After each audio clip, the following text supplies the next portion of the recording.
자, 지난 강에서 인적공제를 살펴봤죠? 종합소득공제 첫 번째 인적공제가 있다고 그랬습니다. 인적공제는 기본공제, 기본공제와 그 다음에 추가공제 이렇게 두 가지가 있었고요. 자, 두 번째는 연금보험료 공제라고 합니다. 연금보험료 공제라고 해서 국민연금이나 뭐 공무원연금이나 이런 것들을 얘기를 하는 거죠. 그래서 국민연금 본인이 부담한 거, 월급 탈 때 본인이 부담한 금액, 본인 부담액을 전액 공제를 해줍니다. 여러분들 월급 탈 때 월급에서 국민연금 떼잖아요. 네, 그걸 전액 공제를 해주겠다. 이걸 연금보험료 공제라는 말을 쓰는 거고요. 자, 세 번째는 뭐가 있냐면 주택담보 노후 연금 이자 비용공제라는 게 있습니다. 좀 말이 길죠? 주택담보 노후연금 이자 비용공제라고 그랬어요. 일반 사람들하고는 관련이 없고요. 연금 관련된 거잖아요. 연금. 주택을 담보로 해서 연금을 받으시는 분들이 있어요. 은행으로부터 주택을 담보로 해서 대출을 받는 건데 그거를 연금의 형태로 받는 것을 말합니다. 그래서 연간 200만 원 한도 내에서 이자 비용만큼 공제를 해주겠다. 200만 원 한도로 이자 비용을 공제를 해주겠다라는 얘기입니다. 그래서 일반 직장인들하고는 관련이 없고요. 연금 수령자 중에서도 주택을 담보로 해서 연금을 받으시는 분들하고 관련되어 있는 게 이제 주택담보 노후연금 이자 비용 공제다라고 생각을 해주시면 되고요. 자, 네 번째는 우리 특별공제라고 합니다. 네 번째는 특별공제라고 해서 뭐가 있냐면 건강보험료, 장기 요양보험료, 자, 고용보험료 납부한 게 있을 거예요. 월급에서 고용보험료 납부한 게 있습니다. 자, 건강보험료, 장기요양보험료, 고용보험료 납부한 거 본인 부담액이에요. 역시 마찬가지 본인 부담액 전액 공제를 받을 수가 있어요. 본인이 부담한 거 전액 공제를 받을 수가 있습니다. 이것을 우리가 뭐라고 하느냐면 특별공제 첫 번째였었고요. 두 번째는 주택자금 공제라고 있어요. 주택자금 공제가 있어요. 자, 주택자금 공제는 교재를 잠깐만 같이 참고를 한번 해보도록 하겠습니다.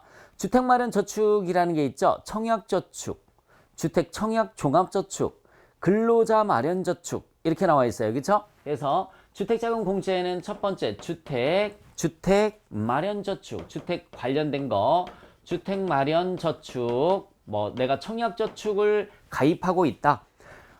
또는 뭐 청약종합저축을 가입하고 있다. 근로자주택마련저축을 가입하고 있다. 명칭이 다 틀리단 말이에요. 그럼 불입액이라는 것이 이제 납부액을 뜻하는 거죠. 우리 적금 들어가듯이 입금한 금액을 우리가 불입하였다라는 말을 쓰는 겁니다. 어떤 분은 불입이니까 아닐 불자 써서 입금하지 않은 걸 뜻하는 게 아닌가요? 라고 하시는 분이 있어요. 그게 아니고요. 우리 적금이 들어가는 걸 적금에 불입한다라는 말을 써요. 그래서 청약저축 불입한 거 곱하기 40% 불입액의 40%를 공제를 해주시는 거고요. 자, 그 다음에 주택 임차 자금이라고 나와 있죠. 주택 임차 자금이라는 게 있습니다. 임차의 뜻이 뭐예요?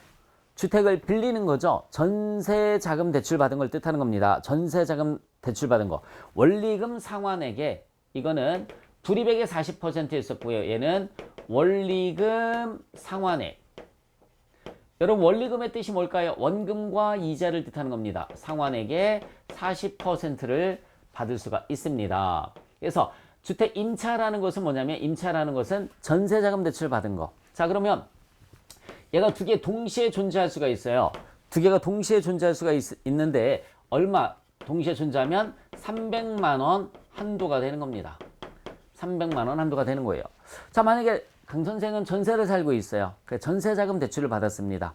전세자금 대출을. 그래서 매월 원리금을 상환을 합니다. 원금과 이자를 갚았어요. 1년에 뭐 1000만 원을 갚았습니다. 그러면 1000만 원의 40%면 얼마가 될까요? 400만 원 갚은 거죠. 그렇죠? 안 된다는 얘기죠. 300만 원만 된다는 얘기입니다. 300만 원만. 자, 나는 전세를 살고 있어요. 그래서 전세자금 대출을 받고 매월 원리금을 갚고 있습니다. 자, 그런데 언젠가 내 집 마련의 꿈을 안고서 주택마련저축도 월 10만 원씩 하고 있습니다. 그럼 월 10만 원씩이면 월 10만 원 곱하기 12 따르면 120만 원이잖아요. 120만 원의 40%가 된다는 얘기죠. 그래서 두 개 더해서 어차피 300만 원밖에 안 된다라는 얘기예요. 어차피 300만 원밖에 안 된다. 그래서 주택마련저축, 우리 대부분 전세 사시는 분들이 주택마련저축을 많이 가입하고 있어요. 불입액의 40%, 원리금 상환액의 40%, 두 개 더해서 한도는 300만 원입니다. 자, 여기에 장기주택 저당 차입금 이자 상환액이라는 게 들어갑니다. 장기주택 저당 차입금 이자 상환액이라는 게 들어가요. 상환액. 내가 집을 사면서 주택을 담보로 해서 뭐 한 30년 만기, 보통 주택 사면 그렇게 합니다. 15년 이상, 뭐 30년 만기, 20년 만기 이렇게 하는데, 이때 이자 갚은 게 있으면 이자 상환액은 전액공제를 해줍니다. 이자 상환액은 요거는 전액공제를 해주는 거예요. 전액공제를 해줘요. 다만 이 세 가지의 한도가 있어요. 세 가지가 동시에 존재하는 경우는 거의 드뭅니다. 왜냐하면 이거 두 개는 동시에 존재하는 경우가 많죠. 전세 살면서 주택마련저축 가입하는 건 많아요. 그런데 내가 집을 사고 내가 집을 사고 또 전세자금 대출 받는 경우는 거의 드물다는 얘기입니다. 이런 경우는 있어요. 내가 집을 샀는데 또 주택마련저축을 가입하는 경우는 있을 수는 있어요. 그래서 어쨌든 이거의 한도가 얼마냐면은 300에서 1800만 원 한도입니다. 300만 원에서 1800만 원 한도예요. 차입을 언제 했느냐, 차입 시기에 따라서 달라집니다. 걱정하지 않으셔도 되는 것은 뭐냐면 이거는 실제 실무에서 나오는 것들이고요. 우리는 이런 거 우리 시험에서는 어느 정도냐면은 주택마련저축, 뭐 주택임차자금, 원리금 상환액 이런 것들이 있다라는 것 정도만 알면 되고, 계산하는 문제는 우리 시험 수준에서는 절대 나오지 않습니다. 실무자들한테 필요한 게 이 주택자금공제입니다. 주택자금공제. 자, 됐죠, 여러분? 그래서 특별공제, 이렇게 건강보험료, 장기요양보험료, 고용보험료, 주택자금공제가 있었고요. 그 다음에 다섯 번째, 이제 그 밖의 소득공제라고 그래서 뭐가 있냐면, 그 밖의 소득공제라고 그래서 신용카드 소득공제가 있습니다.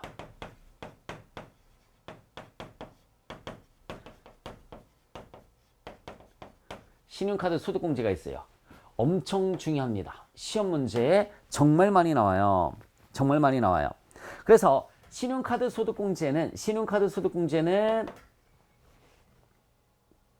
일단은 여러 가지 제약 조건이 따릅니다. 이 신용카드 소득공제가 생긴 이유가 뭐냐면, 자영업자의 소득을 파악하려고, 자영업자들이 현금 결제 많이 유도를 하잖아요. 그런 걸 없애버리려고 만들어 놓은 게 신용카드 소득공제이기 때문에 무조건 신용카드를 쓴다라고 해서 되는 것은 아니고요. 안 되는 것들이 상당히 많습니다. 안 되는 것들. 그래서 신용카드 소득공제, 일단은 공식을 써보면 사용액 마이너스 총급여 곱하기 25% 곱하기 공제율입니다. 공제율. 얘가 소득공제예요. 소득공제액이 나옵니다. 이렇게 하면, 자, 이게 공식입니다. 신용카드 사용액 마이너스 총급여 곱하기 25%. 이게 뭔 의미인지 아세요? 총급여의 25% 이상 써야지만 된다는 얘기죠. 예를 들어서 총급여가 5천만 원이다. 여러분들 여기 보세요. 총급여가 5천만 원이다. 그러면 5천만 원의 25%면 얼마죠? 520, 525, 1250만 원. 신용카드 사용액이 근데 난 1000만 원이다. 그럼 안 되죠? 예. 여기 미달됐잖아요. 그럼 이거는 없는 겁니다. 이 금액 이상을 써야지만 신용카드 소득공제를 받을 수 있다라는 얘기가 되는 거죠. 그래서 신용카드 사용액 마이너스 총급여 곱하기 25%, 총급여 곱하기 25%, 무조건 총급여의 25% 이상을 써야지만 신용카드 소득공제를 받을 수 있다라는 얘기입니다. 자, 여기 또 뭐가 나와 있습니까, 여러분들? 공제율이라는 게 나와 있죠. 공제율은, 자, 여러분들 교재를 보시면은 전통시장에서 요거 공제율 첫 번째, 전통시장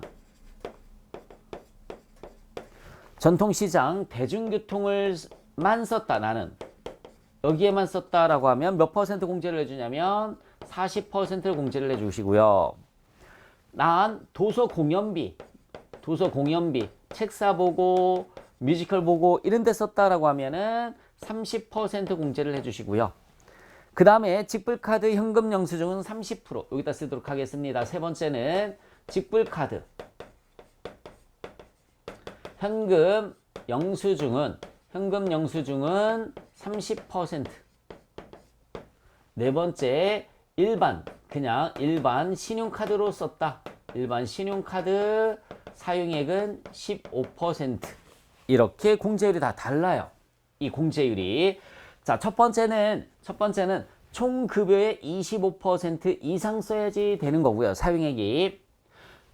빼준 다음에 이걸 또 다 해주는 게 아니라 여기에 공제율이 또 있습니다. 공제율은 이렇게 전통시장에 썼다 40%, 대중교통에 썼다 40%, 나는 뮤지컬 봤다 그러면 30%, 나 직불카드 현금 영수증만 썼다 30%, 아니야 나는 신용카드로만 썼다 그러면 여기 공제율이 15%. 신용카드가 제일 낮네요. 그쵸? 신용카드가 제일 낮고요. 네, 다른 공제율에 따라서 소득공제액이 달라진다라는 얘기죠.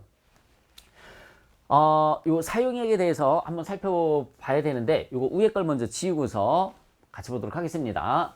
자, 인적공제, 기본공제, 추가공제 있었다고 그랬고요. 연금보험료 공제는 국민연금 공제 뜻하는 거라고 그랬어요.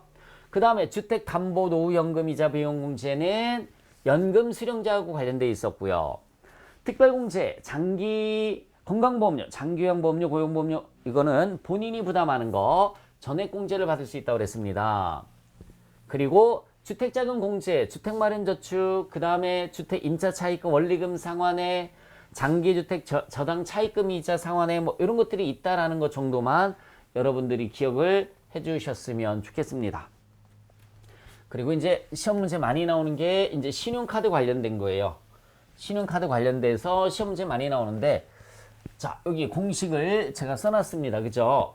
신용카드 사용액 마이너스 총급여 곱하기 25% 곱하기 공제율까지 설명을 해드렸고요.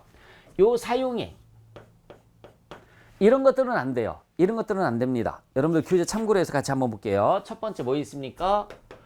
외국에서 쓴 거 안 돼요. 여러분들 해외여행 많이 가시잖아요. 해외에서 신용카드 쓴 거는 이 신용카드 사용액에 들어갈 수가 없다라는 얘기입니다. 자, 두 번째 사업 관련된 거. 사업 관련된 것도 역시 마찬가지 신용카드 사용액이 안 돼. 본인의 사업이나 회사 관련된 거. 본인의 사업이나 회사 관련된 거 안 됩니다. 신용카드 공제. 그러니까 이게 무슨 말이냐면 근로자가 출장을 가서 법인카드를 썼어야 되는데 법인카드를 놓고 왔어요. 그래서 어쩔 수 없이 근로자가 본인 카드를 먼저 쓰고 회사에 청구하는 경우가 있겠죠. 그러면 회사에서는 당연히 비용을 지급을 합니다. 맞잖아요? 그러면 회사 비용 처리도 되고 본인 소득공제도 되고 중복공제 되잖아요. 안 된다는 얘기죠. 회사 비용 인정은 되지만 본인은 연말정산할 때 소득공제에서 빼야 된다는 얘기죠. 자, 한 번만 더 말씀드릴까요? 자, 종업원이 출장을 가서 법인카드를 써야 되는데 회사 업무랑 관련돼서 법인카드를 놓고 오는 바람에 본인의 신용카드를 다 썼어요. 그러면 본인이 부담할 게 아니잖아요. 그렇죠? 본인의 신용카드를 쓴 만큼 회사에 비용 청구를 합니다. 회사는 당연히 지급을 해줘야 되고요. 자, 그럼 회사는 비용 처리됐고 본인은 소득공제를 받고 이중으로 세금이 줄어들기 때문에 우리 국세청에서는 세법에서는 회사 경비가 맞으니까 회사 경비를 인정을 해주되 본인이 신용카드 쓴 거는 연말정산할 때 빼야 된다는 얘기죠. 자, 이 수업을 듣고 있으신 분들 중에서 나는 지금까지 회사에서 지원받고 나 연말정산할 때도 소득공제 받았는데 어떡하지? 안 걸리면 돼요. 만약에 이게 국세청의 전산 시스템에 의해서 걸러져서 걸리게 되면 회사가 문제가 되는 것이 아니라 환급받은 여러분들이 문제가 되는 겁니다. 여러분들이 가산세 포함해서 토내야 되는 거예요. 그래서 회사 경비를 쓴 금액만큼은 여러분들 연말정산할 때 반드시 빼야 되는 게 원칙이다라는 얘기입니다. 안 걸렸으면은 하고 넘어가시면 되겠지만 나중에 이게 걸리게 되면은 자동 전산 시스템에 의해서 딱 걸러져서 너 왜 이렇게 신용카드를 많이 썼어? 네 월급은 이건데 너 수상한데 신용카드 조사를 한번 해봐야 되겠어. 그랬더니 회사 경비를 다 카드로 결제를 하는 거죠. 가끔 이런 질문이 오거든요. 그러면은 회사는 문제가 없어요.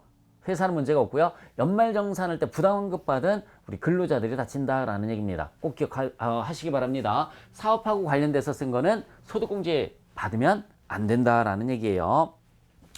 자, 세 번째, 비정상적 카드 현금 영수증 사용액 이렇게 나와 있습니다.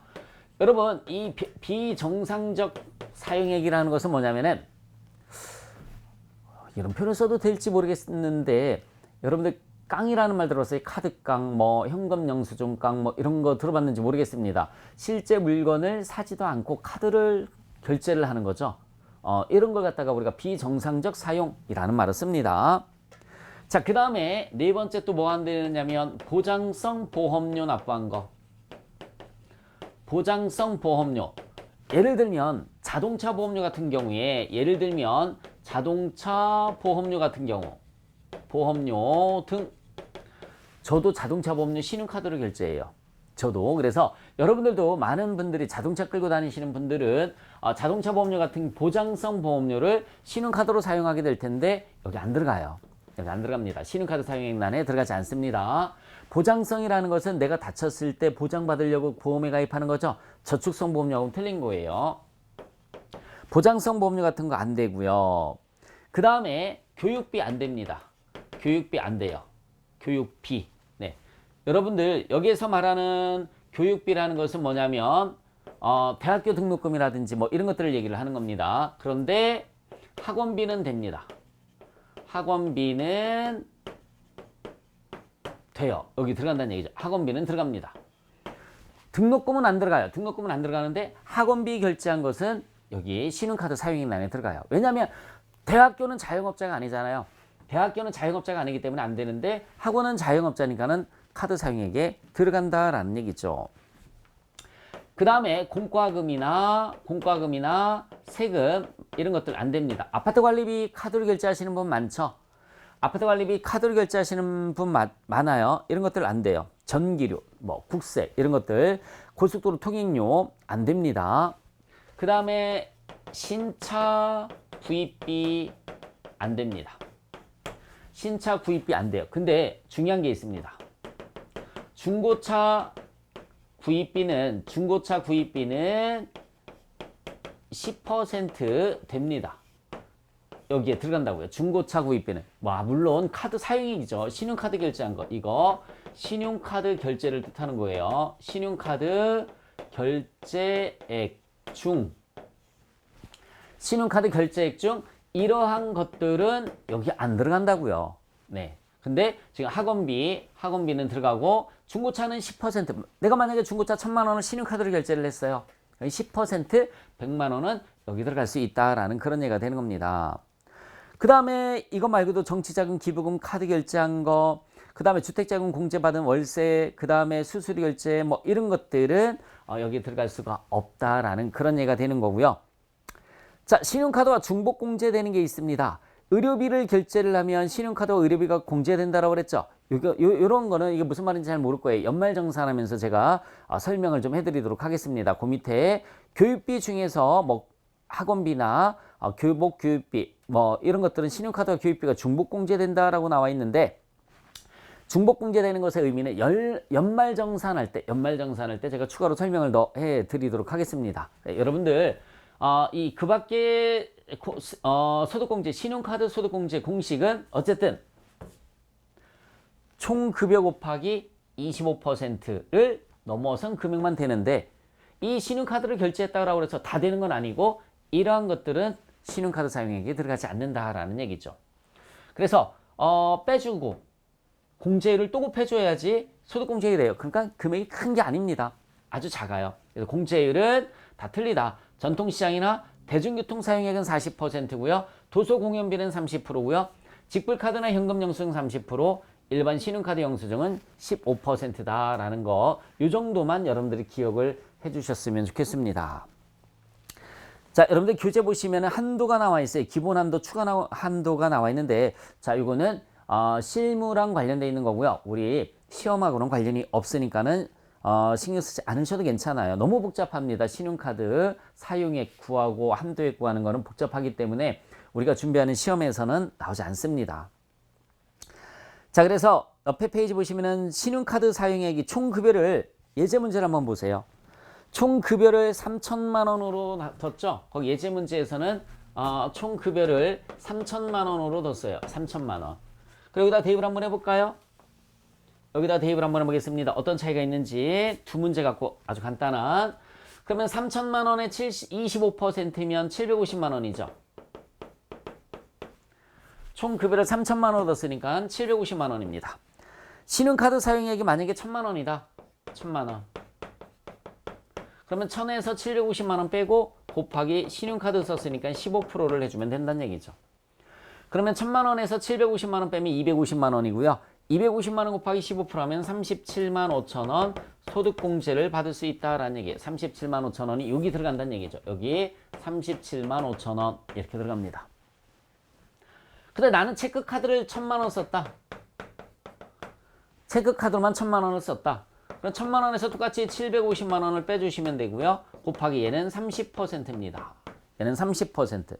더블이에요. 그러면 75만 원을 소득공제를 받을 수가 있다는 얘기가 되는 거죠. 더블이니까 75만 원. 여기 37만 5천 원이 아니라 75만 원이 가는 거죠. 결론이 뭐예요? 신용카드보다는 체크카드나 현금 영수증이 훨씬 더 좋다는 얘기가 되는 거죠. 다시 한번 얘기해 줄까요? 신용카드보다는 소득공제로만 따졌을 때 신용카드를 1,000만 원을 썼다라고 가정을 했더니 37만 5천 원인데 나는 체크카드로만 썼다라고 가정을 했더니 75만 원이란 말이에요. 그러면 당연히 체크카드나 아니면 뭐가 현금 영수증 사용하는 게 훨씬 더 유리하다는 얘기가 되겠죠. 그렇죠? 물론 그래도 신용카드를 사용을 해야 여러분들 신용등급이라든지 포인트라든지 이런 게 좀 쌓일 수가 있습니다. 그래서 일단은 소득공제 하나로만 놓고 봤을 때는 신용카드보다는 체크카드나 현금 영수증이 더블의 금액을 소득공제를 받을 수 있다라고 기억을 해주셨으면 좋겠어요. 자, 이제 기타 뭐가 나와 있느냐면 소상공인 소기업 공제부금이라는 게 있죠. 이건 개인 사업자랑 관련되어 있는 거예요. 시험 문제 나오지 않습니다. 시험 문제 나오지 않고요. 우리 사주 조합 출연금에 대한 소득공제, 이것도 지금까지 시험 문제 나온 적은 한 번도 못 봤습니다. 장기 집합 투자 증권 저축에 대한 소득공제도 역시 나온 적 없고요. 그래서 2번, 3번, 4번은 참고상으로 여러분들께서 그렇게 알아두시면 될 것 같아요. 자, 소득공제 종합한도라는 게 나와 있어요. 이 종합소득공제 한도. 종합소득공제 한도는 2,500만 원을 초과하는 경우에 초과액은 없는 것으로 한다라고 나와 있죠. 그래서 종합소득공제는 인적공제, 국민연금, 건강보험, 장기요양보험, 고용보험까지는 다 돼요. 요거까지는. 아까 인적공제, 종합소득공제 쭉 썼었죠. 인적공제, 국민연금, 건강보험, 고용보험까지는 다 되는데 기타. 요거 신용카드라든지 아까 뭐 있었습니까? 주택 관련된 거라든지 이런 것들은 한도가 얼마 한도라는 얘기입니까? 2,500만 원 한도다라는 얘기예요. 2,500만 원 한도. 그래서 2,500만 원 한도 초과되는 것은 없는 것으로 하겠다. 거의 2,500만 원 한도 초과하는 사람이 있겠어요? 있긴 있겠지만 거의 드물겠죠. 자, 어쨌든 종합소득공제 한도는 2,500만 원이다. 기억을 해주시기 바랍니다. 자, 한 번쯤 시험 문제 나왔었던 걸로 기억하고 있어요. 다시 한번 말씀드릴게요. 종합소득공제액의 한도는 2,500만 원이다. 근데 인적공제라든지 이런 건 한도가 없는 거예요. 인적공제, 국민연금, 건강보험, 장기요양보험, 고용보험은 한도가 없고요. 나머지 신용카드, 주택자금, 청약 이런 것들이 이제 2,500만 원 한도다라는 얘기죠. 거기 소상공인도 더해줘야 되고 우리 사주조합, 장기집합, 투자증권 이거 다 합친 한도가 2,500만 원이라는 얘기입니다. 의미에 가요? 네. 자, 이렇게 해서 종합소득공제에 해당되는 걸 살펴봤고요. 다음 강의에서는 요 밑에 뭐 있었어요, 여러분들? 세액공제라는 게 있었습니다. 그래서 요 세액공제에 대해서 살펴보도록 하겠습니다. 수고하셨습니다.